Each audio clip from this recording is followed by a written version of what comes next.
great time to connect with Sister Réjane, who joins us for Nun Sense today during this Vocations Awareness Week. And I understand, Sister, you just got back from a Vocations conference. Good morning, Sister. I did. Good morning. Good morning. I did. Yes. Happy Vocation Awareness Week. It runs from November 3rd to 9th. And yes, I just returned from Minneapolis it's called the National Religious Vocation Conference, and they have a convocation which is held every 2 years, and it changes location so that people can come from around the country. And it was entitled Walking Humbly Together.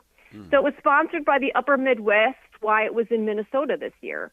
And we had Archbishop Bernard Hebda from the Archdiocese of Minneapolis and St. Paul celebrate Mass for the Feast of All Saints, and then Bishop Austin Vetter from the Diocese of Helena, Montana, celebrated Sunday's Mass. So, it was a great, it was just wonderful. I mean, the whole time. And what was kind of neat was we also recognized El Dia de los Muertos, the Day of the Dead, by decorating a huge ofrenda, which is like a table of offering, below the altar, right?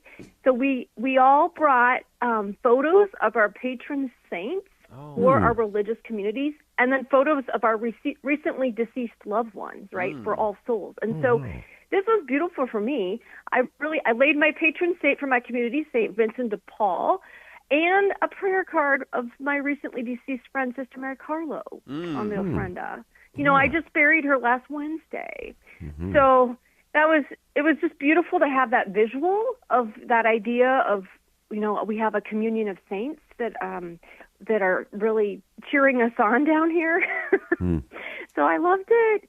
But okay, so my two big takeaways from this conference are, one goes back to Scripture and Genesis, when, after killing Abel, Cain answers God, "Am I my brother's keeper?" Well, we know the answer is yes, but do we live our lives in an authentic way that affirms that yes? And so as religious, many of us are part of worldwide congregations, and we really must witness to living community in which several different cultures are present. And of course, this takes work and lots of communication, but it really is a powerful witness to the rest of humanity.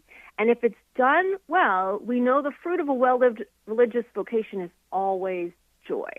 So that's takeaway one. Takeaway two is that we need to foster a culture of vocation within our parishes and our families. And as vocation directors, we really need a network of lay vocation promoters. And I think the key to that is, are they willing to ask the question of our young people, have you ever thought of becoming a sister, a brother, or a priest? And, I was just, to put skin on this, I was just having a conversation on the phone with my dad coming back from NRBC. And he was talking about, he's met a young single woman in his parish, and he's talked to her about me and what I'm doing as a sister. And so I asked him, hey, have you ever asked her, has she ever thought of becoming a sister? And my dad responded, oh, no, I'm an old man. I can't ask her that. And I said, yes, you can.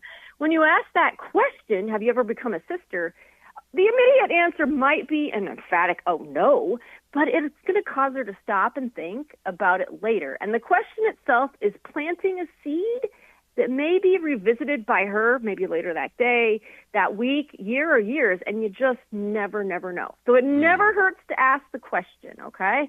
So I say, this week being National Vocation Awareness Week, and I know your Bishop Thomas has said, let's definitely say a Hail Mary every day and fast for vocations on Fridays.